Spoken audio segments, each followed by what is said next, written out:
That way, I'm not going to go south. I'm not putting all my money behind this. I worked too hard to get this money. Okay, so minimum viable product. What is that? A minimum viable product is when you spend the least amount of money possible to even see if you have a working concept. It's where you try things out. It's like it's like going on a date, going on a dozen, few hundred dates, and maybe even possibly considering living together before you choose to get married.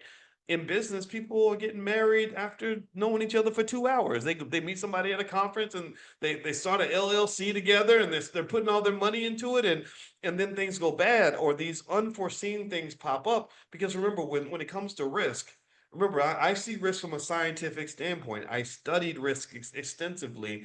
And basically, with risk, you have the known risk, you have the unknown risk, and then you have the unknown risk. Like, I'd be willing to bet you that if you would have asked this lady, this nice lady, hey, when she bought her Subway, if you said, do you think that there's any chance that somebody's going to pull a gun out on you because they didn't have enough mayo on their sandwich? She would say, I hadn't thought about that. If she'd known that was on the menu or on the bingo card, maybe she wouldn't be so eager to want to own a Subway.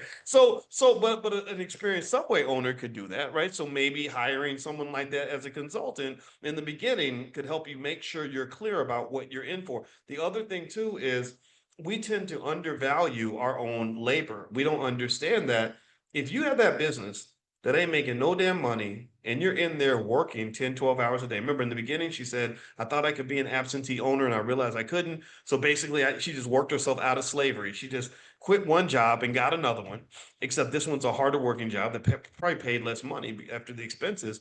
And so now she's working 10, 12 hours a day. And we don't factor that in as an investment. We don't understand that when you're investing thousands of hours of labor into a business, that's another $500,000 investment that you're making into that business.